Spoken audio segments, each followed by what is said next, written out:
You got a wiggle shirt on or what? I gotta have a wiggle. Nice. Let's talk about wiggling. You're all about stretching, all about flexibility and movement. Be rotating your hips properly. You might not be extending your hips properly. Now that's a range of motion. Brick has a lot of parents that watch the podcast. Our bodies, they start turning into Tin Man. You know, you're familiar with the Tin Man? What's something people can start today to improve their health?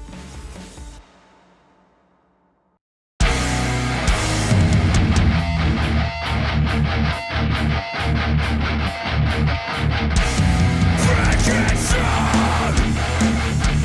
Brick Headstrong! He's got the reps to you! He's got the reps to you! Brick Headstrong! Tom, how's it going? It's going good, buddy. What about you? Going great. Now, I was on your Instagram page, and I got a couple questions. I want to get them out of the way. Awesome. As a fashion icon, I need to know, where did you get that colorful jacket? There is an awesome website, Shein.com. They do all kinds of things, and they're actually really cheap as well. So, yeah, it's definitely worth it if you're fancying up in your suit game. It's a good place to go, and they're surprisingly comfy and stretchy. It's that time of the year. It's that time of the year here. It's the fall. I can use a jacket because I got to cover these arms up, you know. But they're really colorful. I think it'll look good on me. Yeah. Definitely complements the hair. Oh, absolutely. It'll look great. But anyways, how did you get into that tank? Tank? Yeah. On your Instagram, you were inside of a tank. Oh, yes. How'd you do that? We hired it for a day. So we love to do big, massive, crazy adverts. And the idea I wanted to say is, like, do your muscles feel like they explode? And then I wanted to have this big explosion go off behind me. And so that was the idea behind it. So we got a tank, we hired it for the day, and then we got a pyrotechnics guy to come, and he made this massive explosion thing. And it was much bigger than he thought it was going to be. Really? So, yeah, there was buildings beside the place, and the ceiling tiles actually, boom, lifted up in the roof of the thing when the explosion went off, and everyone ran out going, "What was that?" Because it was like a movie set kind of thing. So they would do like big productions and stuff, and they were just thinking, "Oh, this will just be a fireball." So it would just like it'd be a woof like that, and just flames, but no, it was an actual explosion. So yeah, you see my hair go woof like that there, and it was hot. I didn't know it would get hot afterwards. That was the thing that freaked me out. So I thought I was actually on fire afterwards because I felt the boom. I was like, okay, I was standing there with my hands up. And then, it just started getting hotter and hotter and hotter after the explosion. I went, am I on fire? So yeah, that was exciting. Never again, though. Never again. One and done. Yeah, it makes sense. How much did a tank cost? It was £1,000 for a day. Get out of here. Like we that's got pretty reasonable. The whole day. Yeah, that's pretty good. Yeah. I once rented a limousine. It was $300 US. But you're in the UK. Yeah, UK. What are the gyms like there? They are pretty good. They're not, I think in the American gyms, they're much bigger and like, it is more mainstream over there than it is here, but we're doing good. Yeah, that's great. Now, I was reviewing your website. You have over 45,000 clients that have used your service. Yeah, that's the type of numbers. Yeah. That's the type of numbers Brick's trying to put up. That's a lot of reps, a lot of people. A lot of people. And I can't even fathom that in the room. Like, it's crazy. Yeah, that's a lot. Now, you're all about stretching, all about flexibility and movement. Mm-hmm. I love that. What made you decide this is how you want to approach fitness and helping people? My first introduction to fitness was not caring about it at all. So right up until my mid-20s, I was like, oh, you go to the gym? Are you one of them? Oh, you must be into bodybuilding, you're a gym weirdo. And that was just what I thought at the time. But I'd started putting on loads of weight, and I decided just one day, just a flick of a switch, was like, you know what? I'm going to get fit now. So How old were you? I was 24, 25, so wasn't then. So I had no kind of training background at all. Like I avoided No. any sports at school if I could. I just did not enjoy it. It wasn't for me, especially over here in the UK. Like we're not so much big into like trying to get kids to do sports and stuff like that. Like it would be over there. So like if you don't want to do stuff fitness wise, you're just like, okay then. So for me, it just wasn't for me. But then I just had this, like I said, flip of a switch and joined a gym, and then I started doing martial arts as well and started weight training, and I just went from doing no training at all to doing 6 days a week. And I would have trained in the morning and in the evening as well, 6 days a week, and had one rest day a week. And over the course of a year, that just led to me picking up injury after injury after injury. And I just thought that was part of the game. I thought, oh, well, no pain, no gain. You just have to keep on going. And I just kept getting injured, like way more than I would notice anybody else. And I was like, what is wrong with me? And then I started to delve into the flexibility side of things. And I realized that how crazy tight I was. I couldn't touch my toes with straight legs, couldn't squat properly. Couldn't reach my arms overhead properly. So every time I was doing an exercise, I was compensating, and it just built up, and I got broken really badly. Oh, that's terrible. Yeah. Now you said you were pretty heavy. Have you lost that weight? How much did you lose? I was whatever 16 stone would be. 16 stone. I don't know what that is. Yeah, over 100, what would we go pounds? I was definitely over 225 pounds. And I've since lost that, so I'd be around 80 kg, 81 kg, whatever that would be in your numbers. I was going to say, how tall are you? You look about my height. I'm about 7 feet tall. I'm 5'11", but the character of Tom Morrison, he's 5'12". Oh yeah. I'm actually 6'18". 6'18". Yeah. But I was watching one of your videos, right? Mm-hmm. And you were talking about walking. I love walking. Steps are reps. That's what I tell people. Mm-hmm. But I saw you posting about amplifying those steps with a little warm up. Yeah. While you were holding a door frame. Mm-hmm. Tell me about that. How does this work? The big thing, so a lot of the stuff that we enjoy doing, and like walking is great for you, and like training and stuff is great for you, but the way I kind of approach things now, so like why I got so broken in the past was because I didn't have full range joint mobility. So I was always, if I was trying to go deep into a range of motion, I was like leaning to one side and stuff. So what I like people to try and do is figure out where you can slot more of that in throughout the day so that you're actually moving your joints fully, so nothing's getting left out. Because like, with nowadays, like you don't even have to get out of the chair to put a DVD in when you want to watch a movie. You just click the button. Everything's just streamed. You don't even have to move. So like, when was the last time, Brick, that you turned your head fully left and right? Do you even know? Sometimes you just don't need to. Not that many times, to be honest. Yeah, exactly. So little things can come up over time. So you might not be rotating your hips properly. You might not be extending your hips properly. Now that's a range of motion. Yeah, a little too far. A little too far. Don't try that at home, kids. No. A little far. Yeah, it's about making sure you're giving the joints their full ranges of motion so that you don't end up just having bits of tightness and stuff everywhere. And it doesn't have to be complicated. In that video, I'm holding on to the door frame and doing an assisted squat. So even just assisting yourself in a deep position, things you can do really early in the morning that you don't even need to think. So I like to kind of separate mobility from exercise. So, everyone thinks, I need to improve my stretching and all that there. And it's like, I'll have to get changed and, get a sweat on and all that stuff. And it absolutely doesn't have to be like that. 5 minutes here and there throughout the day, just sitting in the simple things and just making sure you're moving joints fully, like bending your knee fully, bending your arms fully, making sure you're reaching up overhead, all those little things, it all adds up. And that's the stuff that supports your training. That's interesting. Now, why do you think lifters often overlook mobility work? Is it just a time thing? Or maybe they just don't know what to do. What do you think? It's a weird one because you don't really know the benefits of it until you kind of go through it. Like when I used to try and squat in the past, my knees hurt and my lower back hurt. And I just thought that's what happened when you squat. And it's not. It's not supposed to happen. Whenever I actually fixed my mobility and overcame all my injuries and stuff, then now when I squat, I'm like, this is great. I feel my glutes, I feel my quads, I feel my hamstrings, I feel my adductors. Everything feels equal. I feel strong. My back doesn't hurt. This is amazing. So you don't, and it took for me to get to an extreme before I did something about it. So it wasn't actually until I injured my back and had 2 injured discs in my spine Oh, that I actually fixed stuff. I was just plodding along before, and I got injured, so I rested, and then I got injured, and then I rested, and I just kept going back and doing the same things I always did. But then after I fixed all that stuff, came back to training, my recovery was better, my strength was better, I surpassed all my old PRs, and just felt so much stronger, and it just revitalized my love for training and exercising and trying to get strong, because I wasn't in pain all the time, which is a good thing to be.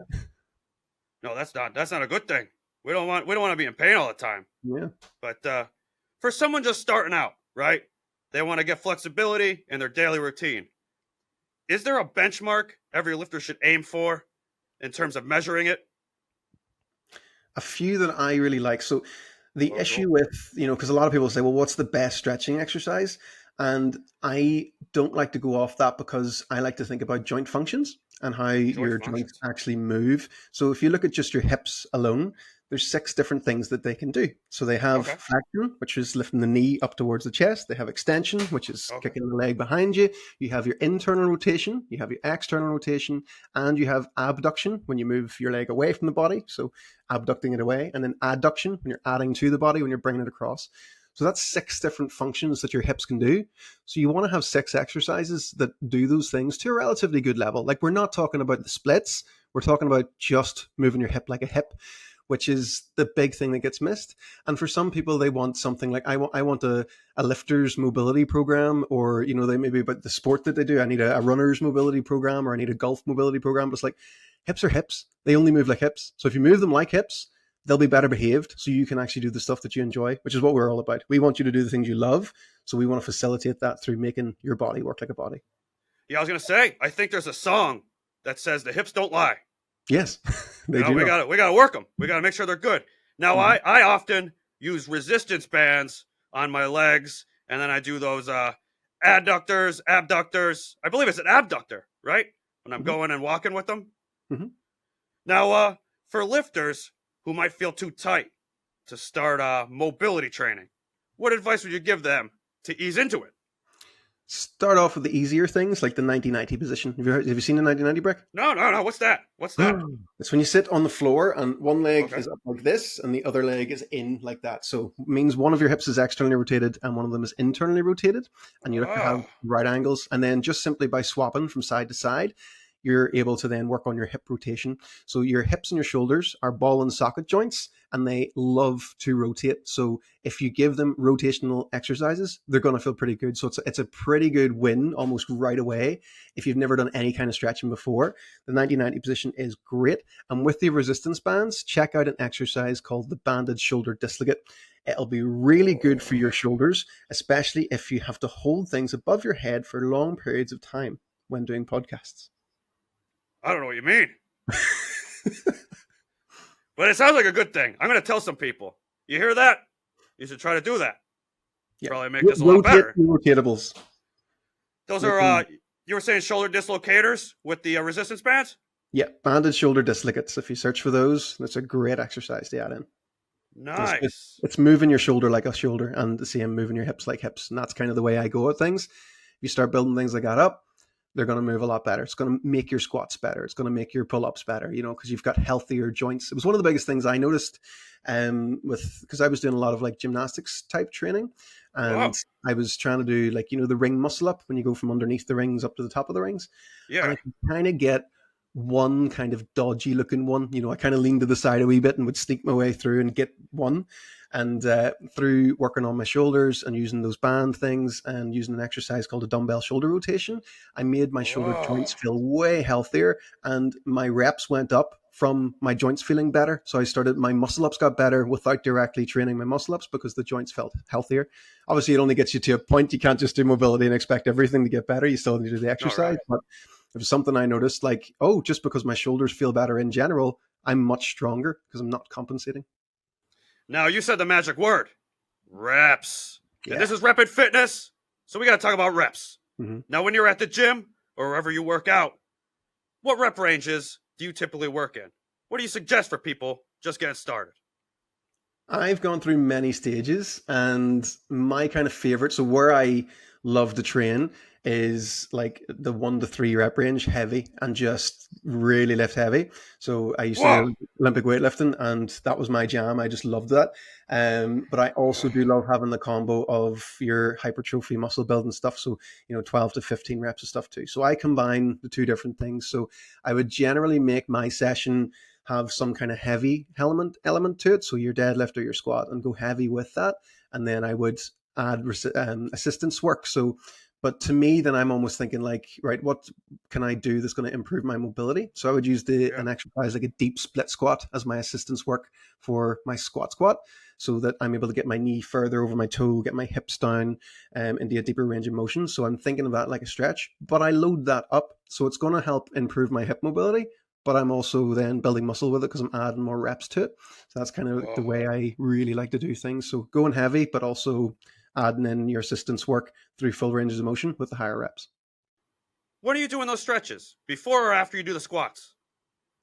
I would usually tend to do like a body weight type of warm up. So still the same kind of exercises. So deep split squats would be one. Cossack squats are absolutely great as well. If you can't do a Cossack squat yet, just hold on to like a rig post or, a band, something that you can keep your weight pulled forward and you can sit down deep into the hips. So it's like doing one squat on one leg and the other leg's out straight. So it gives you a really nice hip stretch as well. They're really good. And then the likes of bear crawls are really nice to lengthen out the hamstrings and the calves before you would do any kinds of squats and stuff. So I would do that. And then I would do lighter sets for my warm-ups and then get into the heavier things. And then after that, I would do those similar exercises, but I would start to load them up as well. Interesting. Now, you said you got started in the gym in your 20s. Mm-hmm. Now, was there something specific that stopped you from starting earlier? I just wasn't interested in it. I just wanted to go out and party with my friends. And I was really into music at the time. So I would have sat and played guitar for like 7 hours at a time, just, getting the reps in with guitar licks, That's what I'm talking about. All of my focus then just changed one day. And I was like, you know what? I want to just do fitness all the time. So I took that same amount of time I would have put into guitar and just put it all into fitness stuff. So yeah, I would have done probably 2 hours in the gym in the mornings. And then in the evenings, I would have went back, done an hour lifting, and then probably done about 2.5 hours of martial arts training afterwards. So like I became an absolute gym bunny for many years. Yeah, that's incredible. Now you said you played guitar. Mm-hmm. Now I gotta know, what's on that playlist that gets you pumped up when you're working out? Ooh, Foo Fighters Pretender is a really Foo good Fighter. one. Oh, that's a great one. That gets me going. I'm gonna add that to my list. I wasn't even thinking about that song. Add that to my playlist. I gotta go to the gym. Gotta go to the gym in a little bit. So I'm gonna build a new one here. But so you started in your 20s. Mm-hmm. It's pretty incredible. Now you're a fitness coach, helping other people understand the importance of mobility, flexibility, stretching, and those words that you said previously to me that I can't say here because we're keeping it PG. Now, you got a wiggle shirt on or what? I gotta have a wiggle. Nice. Let's talk about wiggling. We're wiggling. So you got to think, if you're doing like a weighted squat, you want everything in alignment. You want everything stacked. So you've got your strongest, form possible. But when we're talking about stretching, we want to free it up a bit. We want to wiggle in the position and explore and also check if there's any difference from side to side. So if you ever heard about imbalances, you might have one tighter hip compared to the other hip in some kind of way. That's the way I was. And that's what led to me actually end up with a back injury. So every time I squatted, I leaned more to my left side because my right hip was so tight. My injuries happened to my left side. So the idea of having a wiggle whenever you're in a stretch is you're looking to assess how the stretch feels. So I'm not big on, just do this for 30 seconds, or, almost putting a set rep scheme on something, like do 10 reps of this. I'm more do the reps until you feel like you've made a change with a stretch, and that's until you feel like you've changed something or it feels better or you've addressed a tightness or whatever. That's how long you want to spend in a position. And it takes practice, but the better you get at that, the actual less you need to stretch. So at the start for me to get a range of motion, it took way longer, like having to really relax my breathing to get into a deeper position. But now, just because I know what to do and I'm used to it, I'm able to loosen myself off a lot faster than what I used to be able to. It just sort of starts happening over time. right? Yeah. You just keep at it, keep Just getting those 'cause you get reps. better at deadlift, you can get better at stretching too, and that the gains then carry over more, and it's just that nice compounding effect. If you're doing it regularly, your joints just feel good. That's great to hear. Great to hear. Now, Brick has a lot of parents that watch the podcast, and they're a little older, right? And as we age, our bodies, they start turning into Tin Man. You're familiar with the Tin Man? Oh yeah. He's got to oil up those joints, Are there any must-dos for long-term mobility? What are we thinking? What can help? Absolutely. So the reason that you can start to feel like you're getting stiffer when you get older is just because you've got more years of not doing stuff. So if you haven't been sitting cross-legged on the floor, moving around, sitting down in the deep squat, like whenever kids, they play in the ground, they can sit there all day for ages and they'll just play with Lego all day and they'll just stand up like nothing's wrong. Because as you start to get older and you get a job, something boring, that you're not able to play around all day, you've just to sit, you just start getting stiffer and stiffer. So the best thing you can do is to actually stretch when you're stiffest. So as soon as you get up in the morning, have some kind of simple mobility routine. It doesn't have to be fancy. Like literally, I just put my leg up on my mattress and just wiggle my hips around and get deep into the range of motion. So you just bend your knees fully and then twist your upper back as well. Can't stress that enough. Get your upper back stretched. So you want to improve your thoracic mobility. So that's going to help keep your shoulders in a better position for all the exercises that you do. And that's as simple as it can be. It doesn't even need to be 5 minutes first thing in the morning. You can still have one eye closed when you do it. Keep it simple and you'll be able to then stick at it. Almost feel embarrassed to not do it because it's so easy to do. And that's how you can stick at things long term. So let's talk about that. What are some exercises I could do or some stretches? Best bang for your buck ones are 90-90 position, deep lunge rotations, and the zenith rotation as well for your upper What's back. That? Zenith rotation is whenever you rotate through your upper spine. So you try and twist yourself. So imagine like trying to wring yourself out like a wet towel. And if you're super stiff, your upper back might crack and pop as you do that. But the more you do it, the less that'll happen to you. What else we got? So resistance bands are great. So you've already got resistance bands. So yeah. Oh yeah. After doing some kind of upper back stuff, hitting some of those shoulder dislocates and some kind of retractions that pull your shoulders back as well with your resistance band, they're awesome to do. So you're kind of thinking, because everybody knows what a classic like bad posture is. Like the shoulders are round forward, the head coming forward, and everything's just feels stiff and tight. So you want to have exercises that do the flip of that, open everything up, get into the full ranges of motion, because when you're sitting, your hips not either fully flexed or fully extended. You want to make sure you're doing both of those things. So you're not just always in the middle. Oh, that's great to hear. Now, we talked a lot about different things you should incorporate into your workouts, into your day. Are there certain movements or stretches that you feel lifters should avoid to help preventing injury? If you're maybe even overstretching.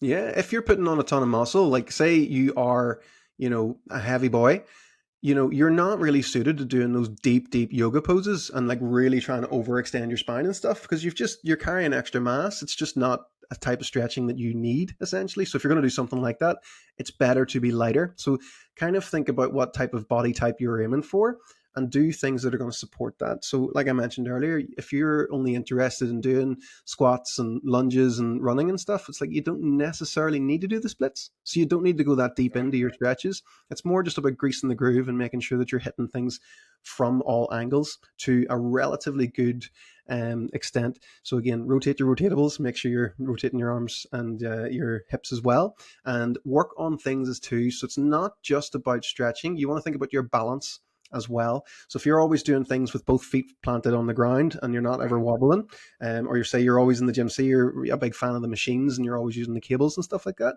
make sure that you're also adding in things that make you have to balance. So single leg deadlifts are a great one. They work the hamstrings too. And the great thing is too, you can load those up. So I used to do single leg deadlifts with a barbell with weights on them too. Absolutely phenomenal exercise. Really, really good for you. How do you do those? What do? You lift them up? You put one on a bench or something like that? How do I do single leg?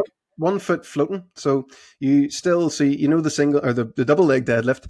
Basically, the single leg deadlift, you just lift 1 foot off the ground and you put it back behind you, so it's floating in the air, and then you still go through the same hinge pattern. So you're still loading the hamstrings, you're still bracing the core, you're still doing a deadlift, but it's just on one leg. So your foot has to work much harder. Your ankle gets more stability. Your knees are stabilized more. Your hips are, stable too. It's absolutely a great exercise to add in. So single leg deadlifts, cannot recommend them enough. They're awesome. I think I'm going to do those today, to be honest, because it sounds like those are alternating, right? So like after I do 10 with my one leg, I got to do another 10 with the other leg. Yep. Am I right? Yep. There's something like I was saying earlier about the squats and the split squats. If I'm doing deadlifts, I'll usually do single leg deadlifts as my assistant's work afterwards. That's double the reps. Yeah. I love that. I love that. Is there anything particular you like to get in after a workout? Food-wise?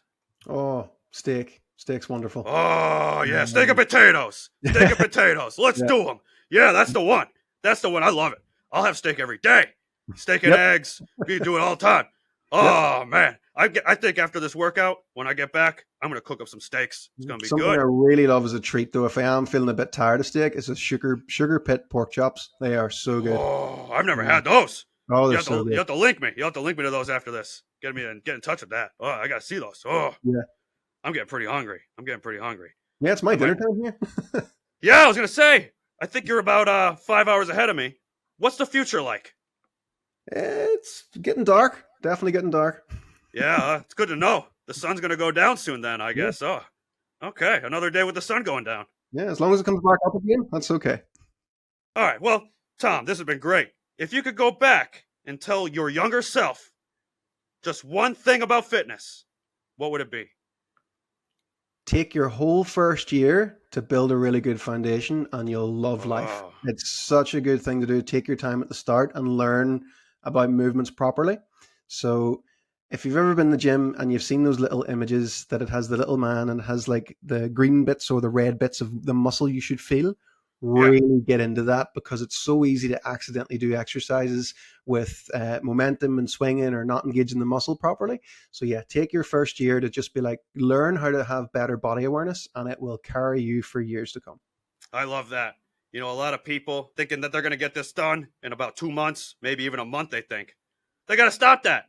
Think about that first year as your maintenance year. Let's get the movements down and let's just get this as a habit. So, simple habits, right? What's something people could start today to improve their health? Just first thing in the morning, as soon as you get up, give yourself an extra 5 minutes and have a wiggle as soon as you get out of bed. Stretch when you're stiffest, and that will teach you to wake up ready to move. Your brain will eventually give in and you'll wake up feeling less stiff first thing in the day. It's a great thing to do. You overwrite your body, basically, and I'll never stop doing it. That's great. Let's get a little wiggle in. That sounds good to me. Now, Tom, if people wanted to find more out about what you do, or even sign up for one of your programs, how could they do that? Just Google Tom Morrison, or you can go to our website, tommorrison.uk. We're on all the social media platforms and the YouTube as well. So if you have anything specific that you're looking to work on, if you just go to YouTube and type Tom Morrison and neck, knees, shoulders, whatever it is you're looking, something will come up for you to get started with, so you can kind of get used to how we teach. On our website, we have a free 7-day series you can sign up to called the 7 Days of Awesome. It goes through your neck and your shoulders and your spine and your hips, and then finishes with a bit on the feet and stuff too, because it's really important to strengthen your feet. So yeah, it's a good place to start with us. And then our main program that I would always start with is the level 1 program, the simplistic mobility method. It is how I would assess you, and that's what I would take you through in person, and how to build yourself up to being able to move without any kind of restrictions. Nice. Now, everyone watching at home, let's have a wiggle. Let's have a wiggle. And we'll see you on the next repisode.